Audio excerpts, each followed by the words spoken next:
Finds out who Venus, the goddess of love, really is.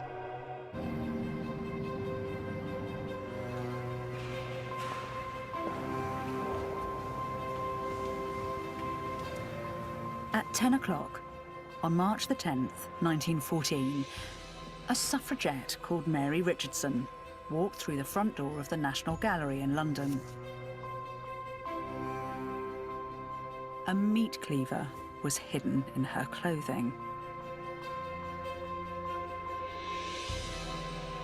For 90 minutes, she wandered the museum, waiting for a lapse in security, before making her way to the gallery's latest acquisition, the celebrated Rokeby Venus by Velázquez. The gallery had recently raised the princely sum of £45,000 to save the painting for the nation, and people had come from all across the country to see it. But Mary Richardson took the weapon that she'd been hiding in her sleeve and started to slash furiously at the canvas. If you look carefully, you can just about make out the marks where it's been repaired. I have tried to destroy the picture of the most beautiful woman in mythological history, she said. I couldn't stand the way men stood and gawped at it all day long. And you can understand why. This painting's previous owner, a Yorkshire MP, described it as his fine picture of Venus's backside. This is the deity who led Greek heroes to their deaths, whom Roman generals honoured with sacrifice before battle, who was the incarnation of the ecstasy and agony of lust and love, reduced to a showgirl, bearing herself for a viewing public. Venus, Aphrodite, while other gods of the past fade into obscurity, she's a goddess we think we all know. We remember her now for her beauty, for Cupid's bow, words like aphrodisiac and venereal. But in this film, I want to shatter that illusion, travelling to her haunts both ancient and modern. Every turn, there's a Venus or an Aphrodite. To her deep origins as a shape-shifting spirit of creation and destruction. They needed her because in those times life was hard. The force ancient people saw behind all lusts and urges. If you violently desire somebody physically, sexually, that's likely to cause the bad kind of strife. Her story has far more to offer us today than just the beautiful curve of her bottom. Now, I've got no intention whatsoever of being carted off to prison for vandalising a priceless artwork, but I do want to take a knife to the idea of Venus as a bit of divine totty. It's time to get back to the goddess as the ancients understood her, an elemental creature whose domain was the complex power of human desire.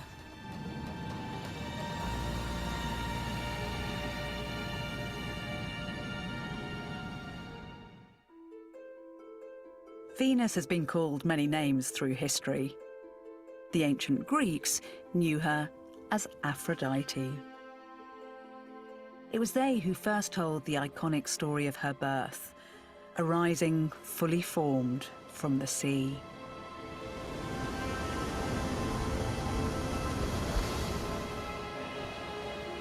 It happened, they thought, not in some mythical land, but in a real place. The sea off the island of Cyprus. These balmy surroundings are at odds with what's actually a pretty lurid story. Into the sea, the myth says, the severed genitals of the sky god Uranus were flung by his son, Kronos. The god's genitalia landed with a surging splash, and out of the foam rose an awful and lovely maiden, the goddess Aphrodite.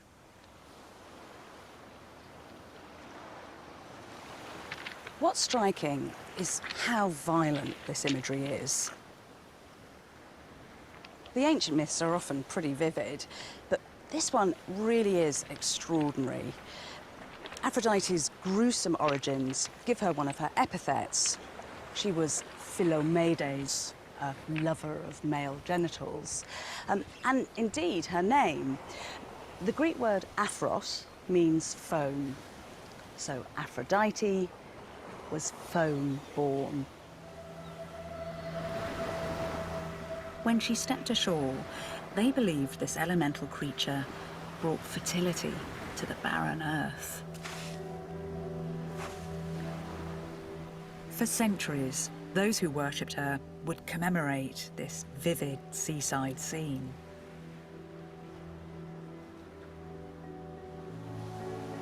Her intimate connection to the sea meant that she was often honoured with seashells, scallop shells in particular.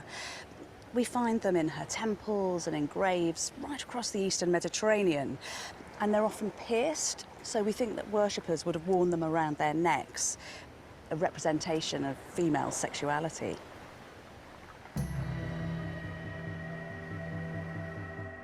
The ancients really believed this Cypriot birth story. They often called Aphrodite Kypris, the Lady of Cyprus. But what evidence is there that this is where her cult began? In the Cyprus Museum in Nicosia are stored thousands of finds unearthed from the island's prehistory. There are strong hints that sexual potency was in fact venerated here long before even the Greeks reached the island, as far back as 4000 BC. Right across the south of the island, archaeologists and local farmers kept on turning up these strange figurines. So far, over 200 of them. What you can't fail to notice is how sexual they are. There's focus on the vulva, and the neck and the head is distinctly phallic. We don't know exactly what these were used for. Some have suggested they were educational tools, but I think they were probably a kind of incarnation of the spirit of fertility that those prehistoric populations were desperate to keep on side. Spiritual beliefs must in some sense be the explanation for these figures. Clearly something to do with the mysteries of sex and procreation. But one figure above all has attracted particular attention. Found lying on its back, surrounded by other smaller sculptures, some scholars speculate that this could be the deity, him or herself. She's 5,000 years old, made of limestone, and is affectionately known as the Lady of Lemba. And she might just be an early glimpse of the spirit that eventually becomes the great goddess Aphrodite. It's a tempting thought that this sexually charged Stone Age figure was where the whole story of Venus Aphrodite began. But the goddess was a more mixed-up creature than that. Her origins lie not only in Cyprus, but in other places far further afield. Cyprus sits less than 100 miles from, arguably, the most creative cultural nexus of prehistory, the Fertile Crescent, the area that stretches from modern-day Iraq to the eastern shores of the Mediterranean, a source of much of what would later constitute Greek and Roman culture.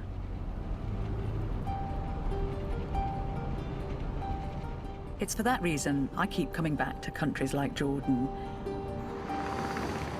This region has a special allure for an historian, the birthplace of so many of the ideas that have shaped civilization, agriculture, the city, and of course, all kinds of religion.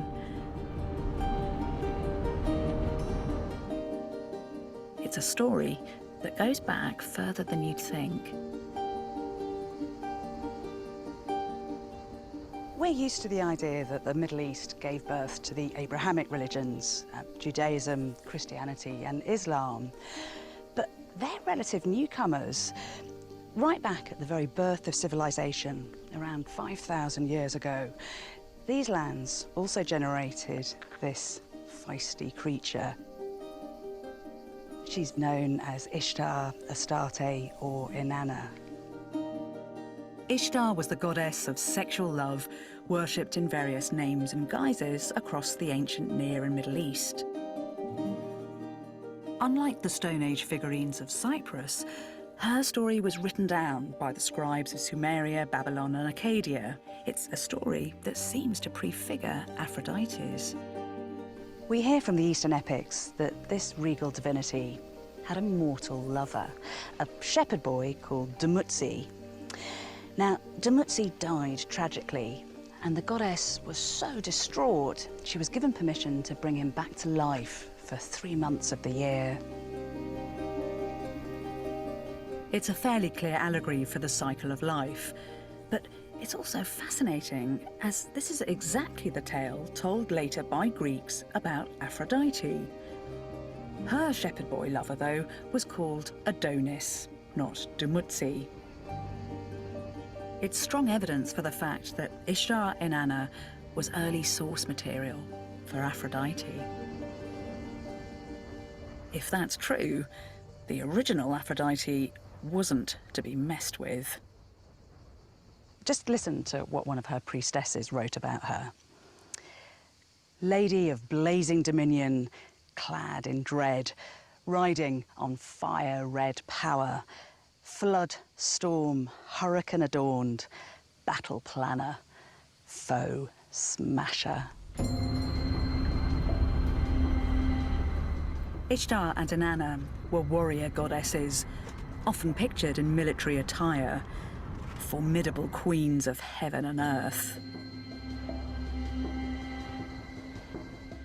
Archaeologists now know that the story of Ishtar reached the island of Cyprus in the boats of travellers and traders. And there, she merged with the sexually charged ancient deity they already worshipped.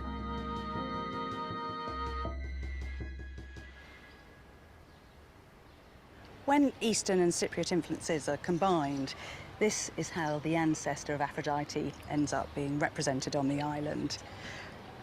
She is a strange mixture of bird, beast and woman, a creature of both day and night. And just amazing to think of the world that those clay eyes would have looked out on. It's hard to pin down exactly who this sublime creature was so early in her history. But it's easy to read into these features a figure who combined exaggerated feminine sexuality with potential to inflict fear and terror on human beings. How was it that this ferocious figure became the heavenly beauty we picture as the classical Aphrodite?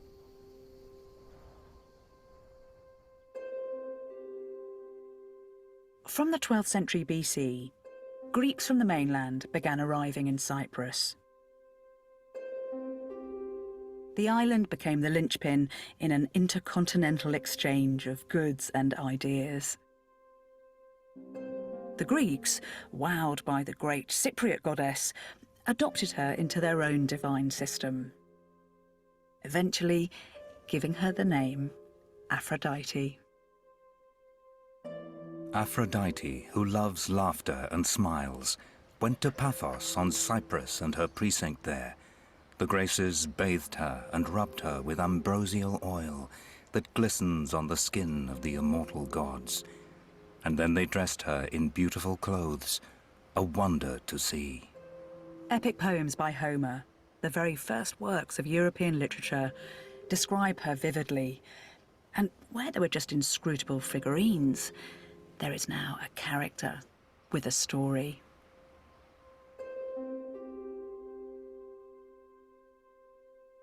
Aphrodite is part of a family of gods, with Zeus at the head.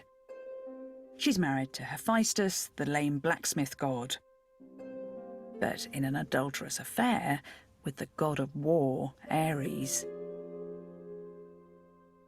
She has mortal lovers too, most notably the doomed shepherd boy Adonis. Her son is called Eros, which literally means desire. His Latin name is Cupid. While other goddesses are virgins or mother figures, Aphrodite is seductive, unpredictable, disruptive. The bird heads and the phalluses are gone. Aphrodite, the beautiful goddess, has arrived.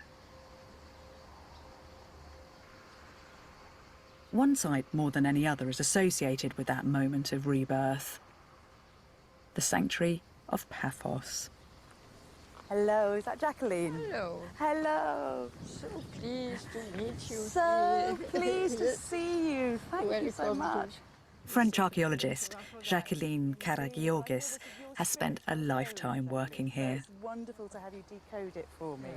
Why is this sanctuary so important in understanding the story of Aphrodite?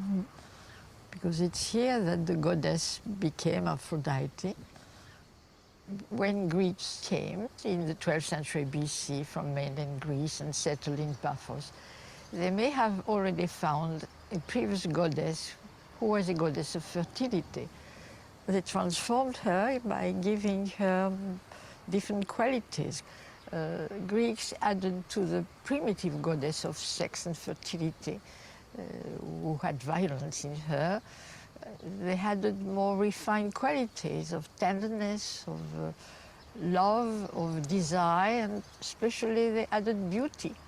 And this sanctuary became little by little very important, and it was considered as important as Delphi. I mean, it's amazing when you come here just to think of what this place meant to the men and women who worshipped Aphrodite. Yes, she was called Ithea, the goddess, or Ipaphia, the goddess from Paphos. There was no other in the place, and she was helpful in every field of life, in the fertility, for men, for nature. So people came here to worship her, bringing incense. But bloody sacrifices were forbidden here because she was essentially a goddess protecting life. And for the men and women of those days, this was all so important because she was absolutely real. They had to worship her and adore her to get her protection. Yes, without her, I think they felt helpless and they needed her because in those times life was hard, full of dangers, full of diseases, with agriculture giving not so abundant crops, so they really needed help from somewhere. And this goddess was providing hope. And she added to the primitive act of generation feeling and beauty and care. And this is the base of our European civilization. And I think this is why Aphrodite is very important. She teaches us the possibility of love. All this was made in Cyprus.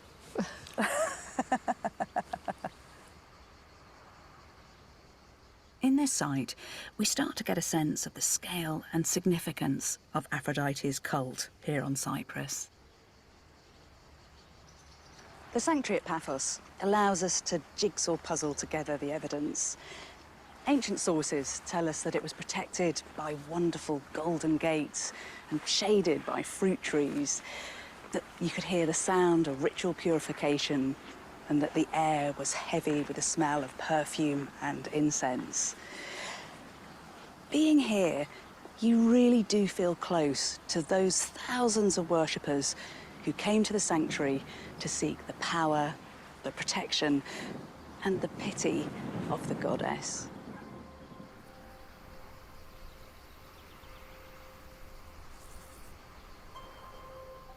And nearby, we can lay eyes on further evidence of how Aphrodite was worshipped by the man and, critically, the woman on the street. Specimen. So, what beautiful. What's the date of this vase? It's 8th century BC.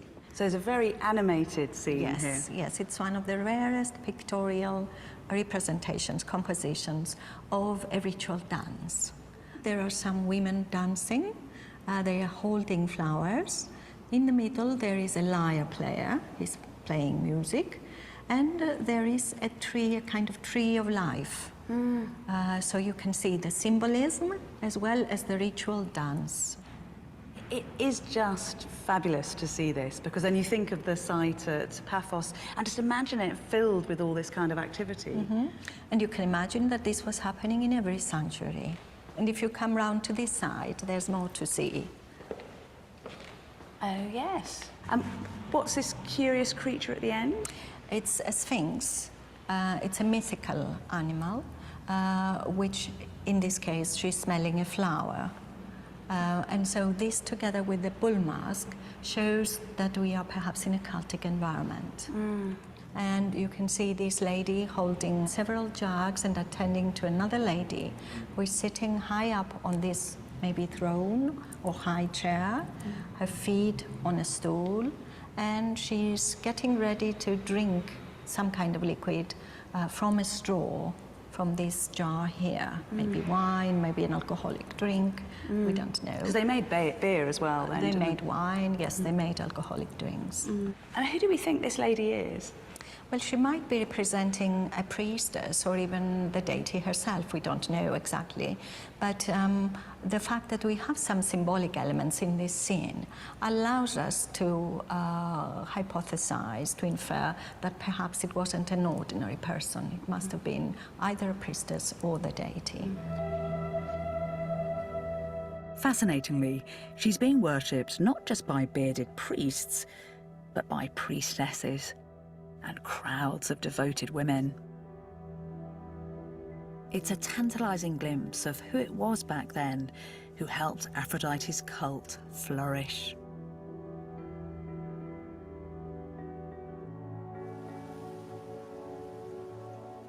The early Aphrodite was worshipped by everyone in the community, but she seems to have had a particular following amongst women. We know this not just from pictures on pots, but from the first named woman writer in European history, Sappho. This enigmatic figure lived on the island of Lesbos in the 7th century BC. It's from her that we get our terms lesbian and sapphic, because her sensual love poetry was addressed not to men, but to other women. And she attributed that passion to her patron goddess, Aphrodite.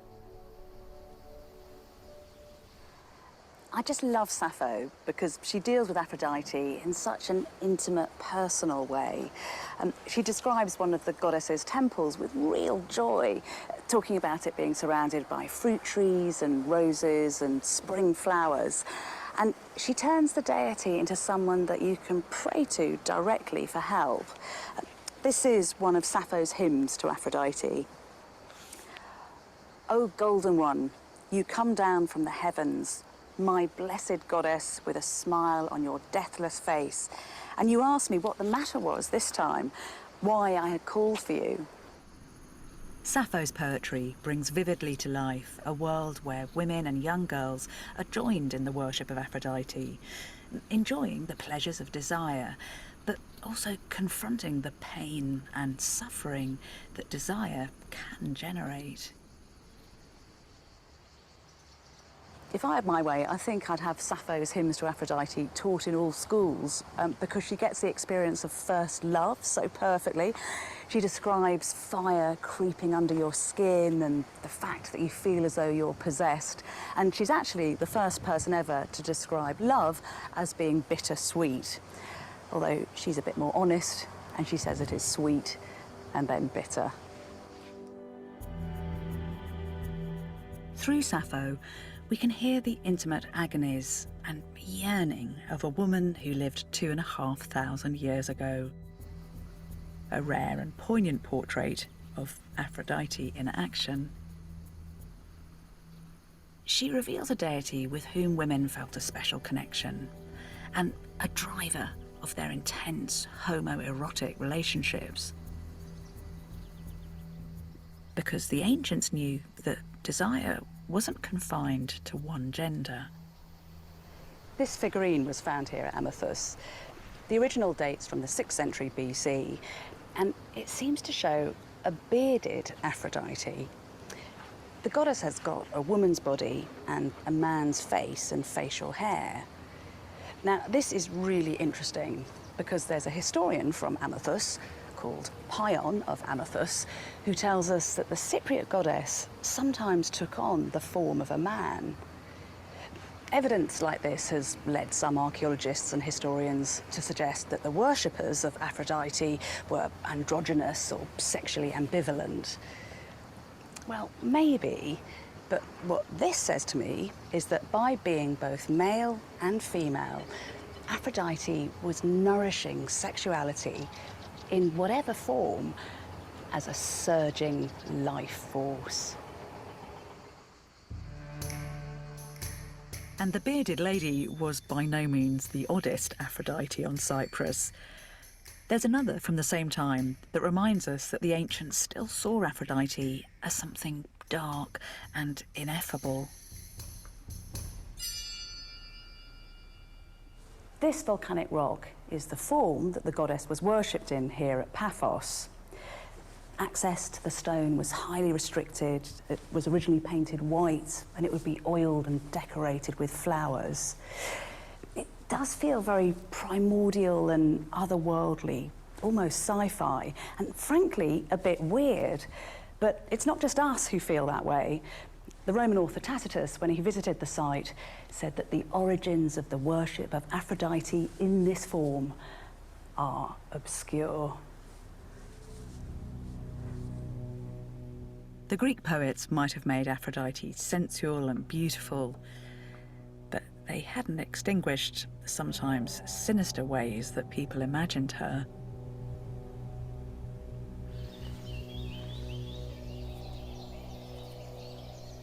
She's adored in a myriad of different forms.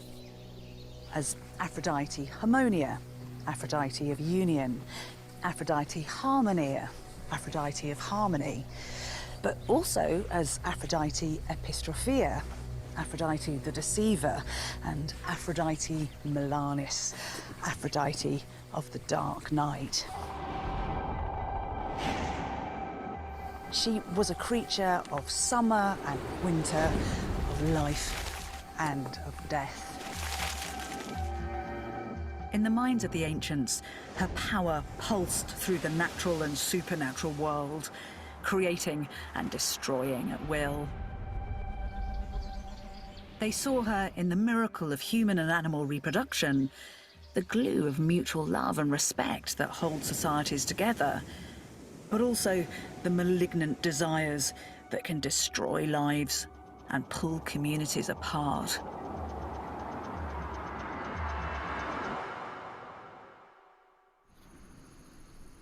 One example was the disturbing story of the Cypriot hero Kynarus. Kynarus was a priest and a king, and somehow his daughter offended Aphrodite.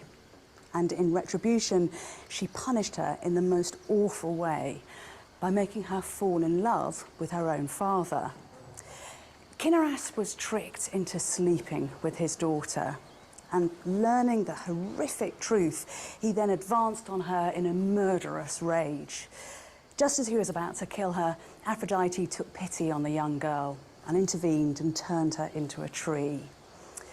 Now, this does something very typical of the classical myths. It makes men and women face up to the more troubling aspects of human society, to deal head-on with the darker and disturbing issues of being human.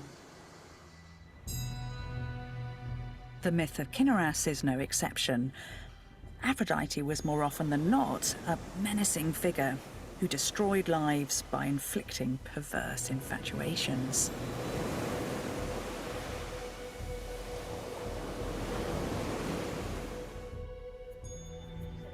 I've come to meet Professor Paul Cartledge to try to thrash out what the Greeks meant by these disquieting stories.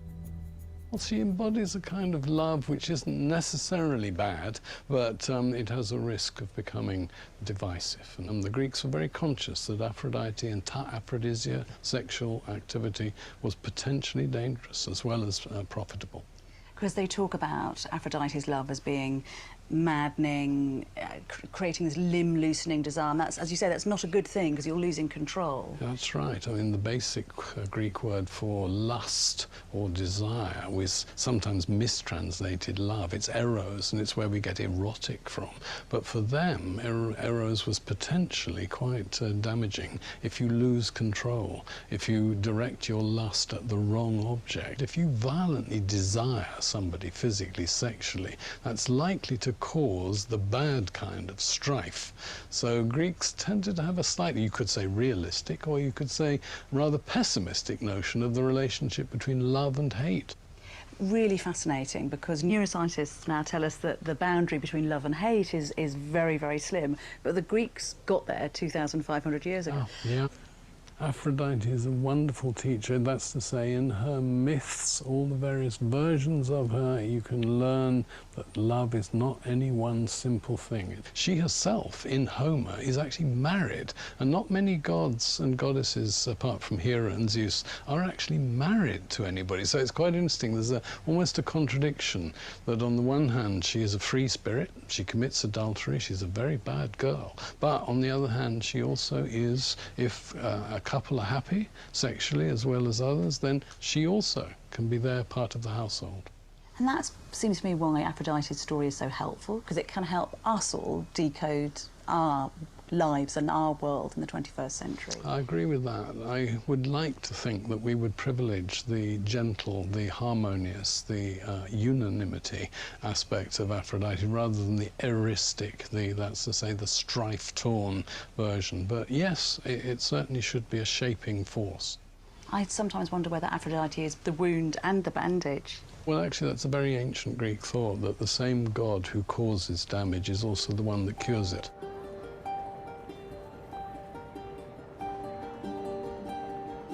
In our own society, we're used to thinking in terms of good and evil. But the Greeks saw the world in a different way, as the push and pull of multiple different forces, which could be good and bad, each represented by a god. In Aphrodite's case, that was the double-edged sword of humans' desire for one another. The ancients understood something about desire and lust that we can pussyfoot around a bit today. We celebrate desire when it gives us our first kiss, or a passionate relationship, or hot sex. But if you think about it, these are the same forces that can result in unrequited love, or abusive, obsessive relationships, or sex crimes like rape and incest. Desire lures us into doing crazy things that can really wreck lives. And the Greeks didn't pretend that this bad stuff didn't happen. Instead, they gave these urges, both malign and benign, a name and a face: Aphrodite. Human relationships are hard. The Greeks got that. They didn't romanticize desire. Arguably, they challenge us to think more honestly about the problems that come with trying to live together. But the Greeks also set in train a kind of prejudice that's proved worryingly tenacious.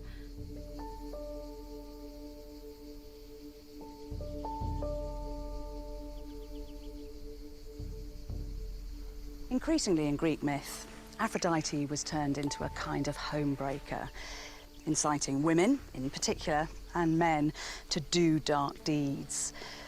As the divine ally of Helen of Troy, she was blamed for the dread suffering of the Trojan War. It was said that Aphrodite was desperate to be declared the fairest of all the goddesses, and so she offered the most beautiful woman in the world, Helen, to the Prince of Troy, Paris. Suffusing Helen with Himeros, desire, she persuaded her to leave her home, her husband and her daughter, and to run off with Paris with his glistening love locks.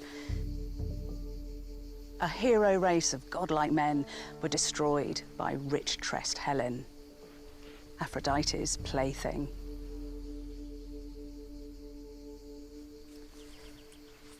There's an implication that sexual union with women is an inescapable curse that weakens men.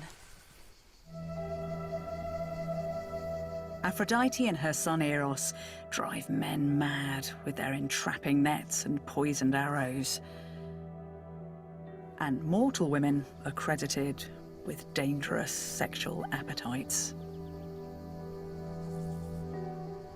Sex, or ta aphrodisia, the things of Aphrodite as it was called in the ancient world, was increasingly thought to be an inconvenient distraction from the manly business of fighting and empire building, and a woman's fault. The root of much of the denigration of Aphrodite and then Venus lies in the ancient world itself. It was in ancient Greece that the goddess first became an object to ogle at, as well as idolize. The development of naturalistic sculpture offered human forms that you could lust after. In the 4th century BC, Praxiteles of Athens carved the legendary Aphrodite of Cnidos. The original is lost, but it was the first full-sized, naked, female stone sculpture in Greek history. It was so intensely sensuous that it became emblematic and was copied in its own time and for centuries after. The original statue is said to have attracted countless pilgrims, but also those with less high-minded intentions. The story goes that a young man broke into the sanctuary where the statue was standing and copulated with it, permanently staining the marble thigh with his passion. I actually think this is a horrible story because it disrespects and downgrades the goddess at a time when pretty much the same thing was happening to the flesh and blood women of the ancient world. Because there is no doubt that by now, real Greek women were second-class citizens. They were fed half rations, they were restricted indoors during daylight hours, and they were encouraged to be silent and restrained. The Aphrodite of Cnidos started a craze for seductive nudity that became the basis for all depictions of the goddess.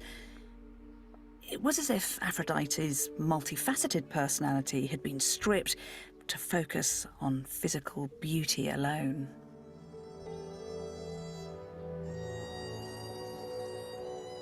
But Aphrodite's warrior past was set to rise again.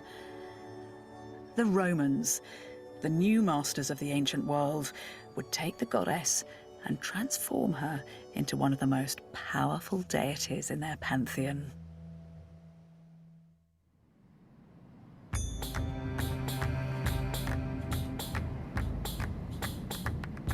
In ancient Rome, they'd once worshipped a goddess of their own, Venus, who also governed desire and fertility.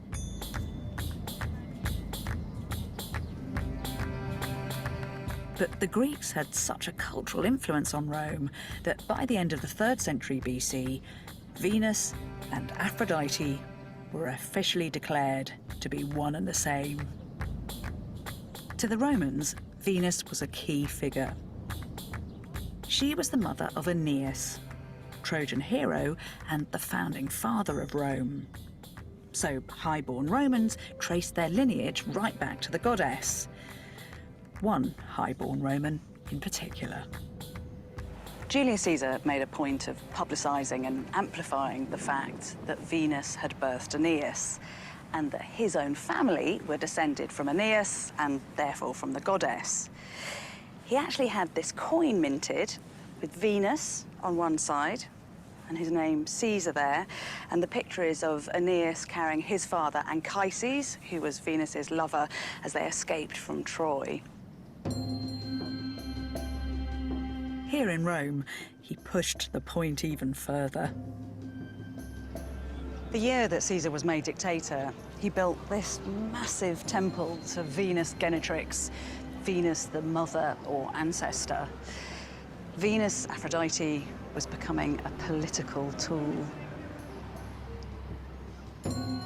Caesar was also the first Roman to give the goddess martial iconography.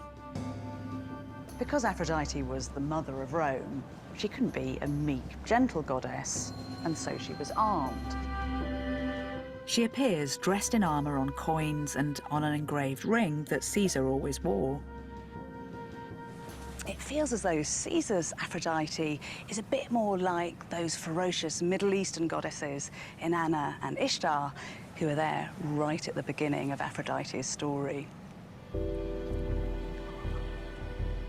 And there was another connection with the East. In the 1st century BC, Cleopatra, Queen of Egypt, lived in Rome as Caesar's lover. Already associated with the Egyptian goddess of fertility, Isis, she was immediately identified with Aphrodite Venus and a statue of her erected in the temple of Venus Genitrix. After the assassination of Julius Caesar, Mark Antony gave Cyprus as a love token to Cleopatra. The living embodiment of Aphrodite was given Aphrodite's Isle. Cleopatra blatantly exploited her connection to the goddess of sex and fertility.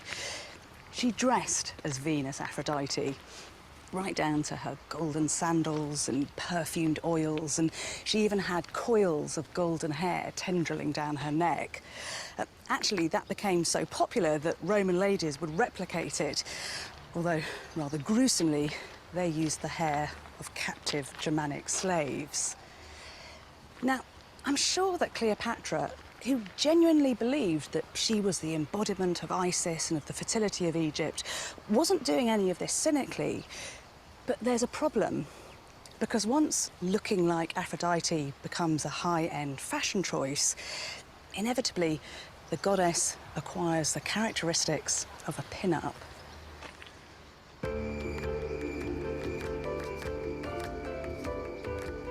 By the time of Caesar's successor, Augustus, Aphrodite Venus had once again come to symbolise sex, passion and excess, but this began to sit uncomfortably with Roman society.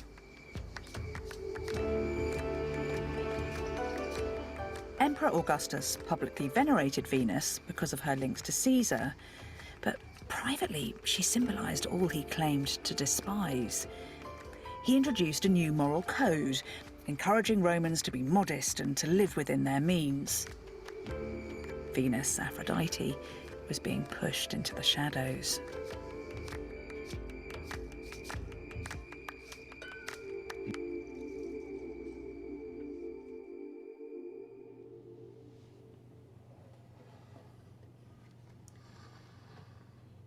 This is just a small thing, but it's a brilliant bit of evidence for what was going on. It's a fragment of a wall painting that would originally have been in a fancy Roman villa. It's obviously Aphrodite. She's there gorgeously naked with her goddess halo and her arm in that typically flirtatious gesture, plucking at her drapery. But what's really interesting is where this would have been in the villa.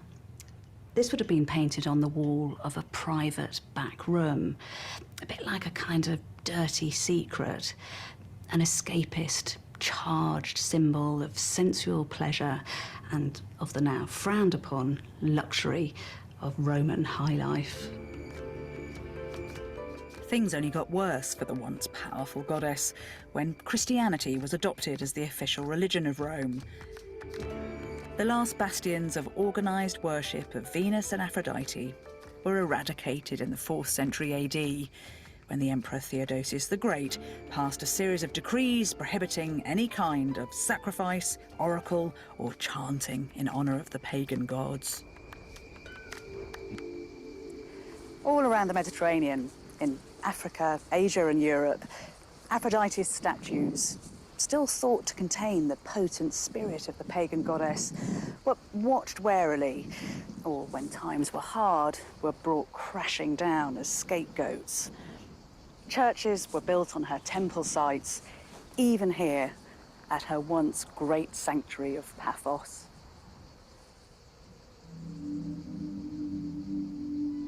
Venus Aphrodite, in all her forms, had been worshipped across the Mediterranean for thousands of years.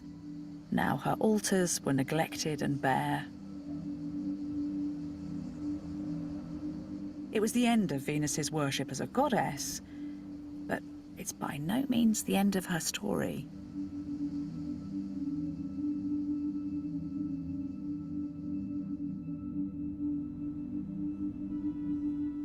For a millennium and a half, Europe has been living with Christianity, a religion which has often taken a dim view of sex and sexuality.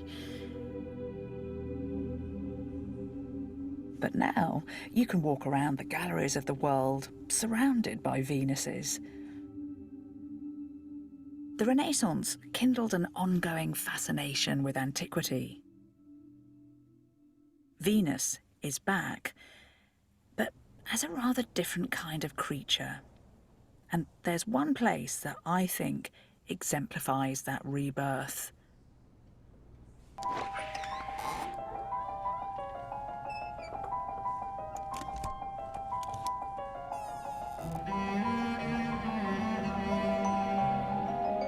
In one of the great houses of the English aristocracy, built 1,200 years after Venus worship was banned, almost every corner is devoted to the goddess of love and her familiars. This place is really quite extraordinary because at every turn there's a Venus or an Aphrodite. Over there on the wall, I don't know if you can see, there's Aphrodite nicking one of Cupid's arrows. And then up here, she's teasing Cupid again, stealing his bow, holding it away from him. And then if you look up at the ceiling, it is a celebration of all the stories in Aphrodite's life.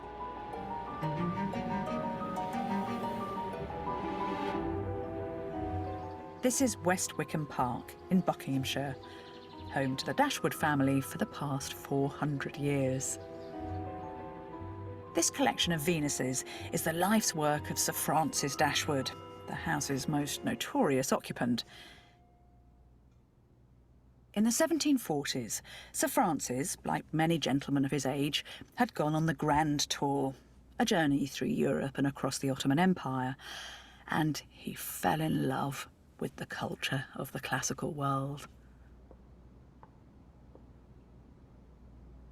But there was something else.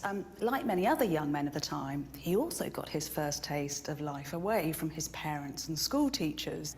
Young and single, with money to burn in romantic, exotic locations, Dashwood clearly came to associate the civilizations that he encountered with sexual freedom and behaviour well beyond the bounds of polite society. Sir Francis and others like him found sex and the classics at one and the same time. They conceived a vision of the ancient world as a sexual playground they could imitate, shockingly, back home. And my goodness, he went for it. He used to like to depict himself as a monk, although rather than kneeling before God or the Virgin Mary, he'd be paying his respects to the goddess Venus Aphrodite. It's not just a fantasy. He formed, we're told, a monastic fraternity of like-minded dilettantes who dressed as monks and held pagan-inspired orgies. They'd meet twice a week on Wednesdays and Saturdays during parliamentary recess. Most of them were MPs to engage in orgiastic and hedonistic ritual. Their motto was "Fais ce que voudras." Do whatever you would like, and outsiders could only begin to imagine what went on. Every sacred rite of religion was profaned, said one. There were rumours of women freely available to members. Contemporaries knew them as the Hellfire Club. For these public school boys, wide-eyed with the sensuous pleasures of the Mediterranean, Aphrodite was being reclaimed, a patron of the pleasures of the flesh, a gorgeous antidote to the dour repression of Christianity.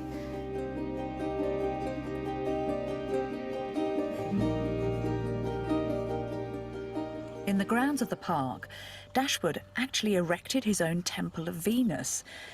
The room underneath it was said by one of the members to be oval in imitation of the female sex organs, which gives you an idea what was really on his mind.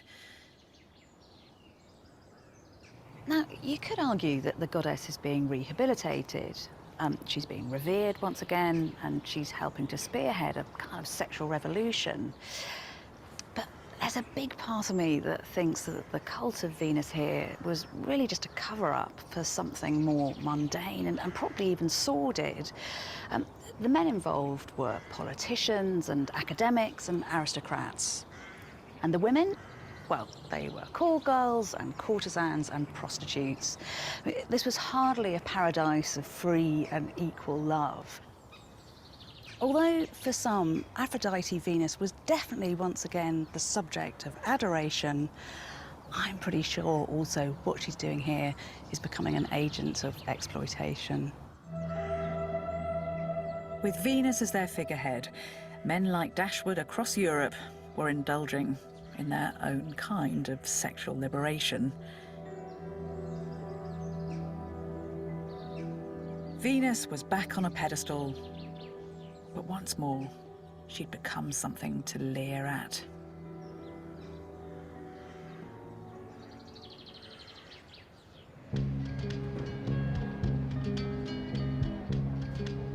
In many ways, that is now Venus's diminished legacy.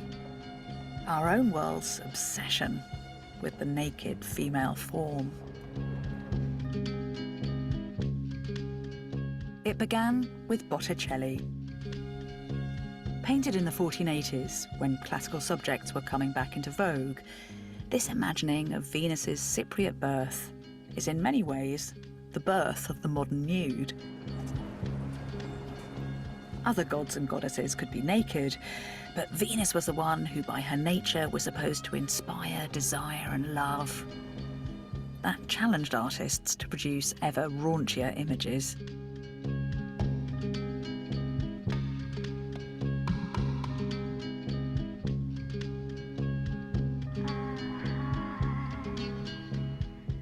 Take this striking 17th century painting. There's Aphrodite Venus, a satyr, and her son Cupid. Here, Aphrodite's become available. She's little more than a sex object, with Cupid resting after picking off his mortal victims with those poisoned arrows. What has survived from the ancient world is her nakedness, and that's a very tenacious part of her appeal. Aphrodite might no longer be regarded as a goddess, but she was still big box office. The models for most of these paintings were courtesans, and so the boundary between an image of Venus and one of a prostitute was becoming increasingly blurred. In Velázquez's painting, it's only the Cupid in the corner that makes the distinction clear. It was this salacious version of the goddess that angered and frustrated the suffragette who slashed her painting in the National Gallery in 1914.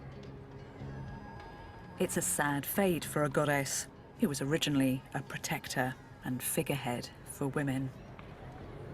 Women, long associated with the goddess, it seems were turning against Aphrodite.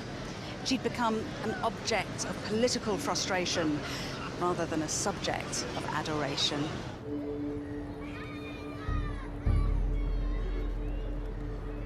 But the story doesn't end there. The Venus of sculptors and painters might have become a cipher for men's fascination with the female body.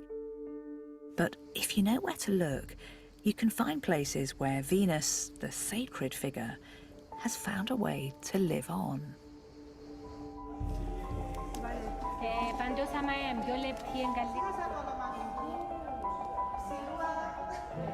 In Cyprus, every Easter, a festival takes place.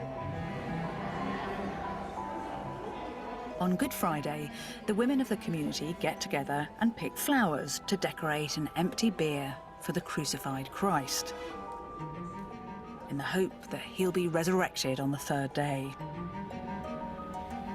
But it's a festival that doesn't have its origins in Christianity, because the women of Cyprus were doing the same thing for another hero centuries before Christ's birth and death. Aphrodite, as you may recall, had fallen madly in love with Adonis. But her passion was unrequited. And then, to boot, he was gored to death by a wild boar. Desperate, running to him, thorns tore at her skin as she passed, colouring roses red. And then she, in turn, transformed his blood into anemone flowers. Wailing and tearing at her chest in distraction, the intensity of her passion brought Adonis back to life. And this was a story that was remembered across the classical world in a yearly festival called the Adonia. Women would make a wooden image of Adonis, put it on a wooden plank, and then decorate it in flowers in the hope that they would bring it back to life. They would wail and beat at their chests in sympathy with Aphrodite. When Christianity came to Cyprus, these themes of resurrection and new life were translated into the Easter rituals. So in many ways, the spirit of Aphrodite still lives on. If Adonis has become Jesus, then Aphrodite, the divine woman who mourned him, is now the Virgin Mary. A church to Mary All-Holy even stands on the site of the ancient temple to Aphrodite, all-powerful Queen of Heaven.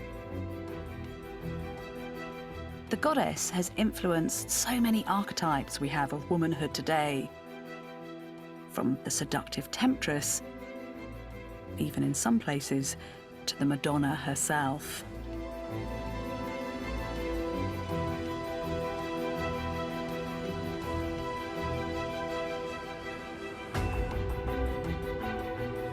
Whatever we call her, Venus, Aphrodite, Ishtar or Inanna, somehow this goddess remains alive in our minds.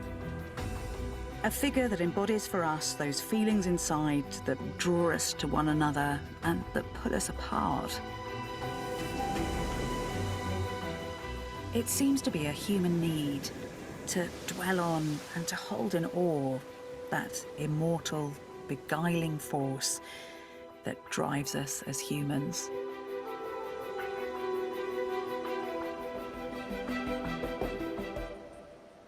The men and women of the ancient world understood that desire was complex, dangerous, hugely powerful, and worthy of respect.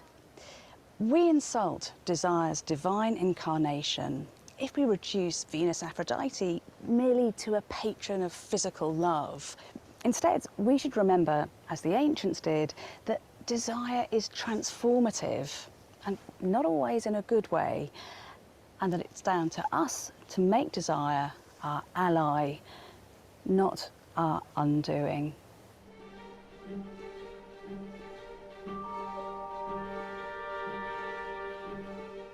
An extraordinary woman ahead of her time next, an English explorer who shaped the Middle East in the aftermath of World War I. Gertrude Bell's Letters from Baghdad, next on BBC4.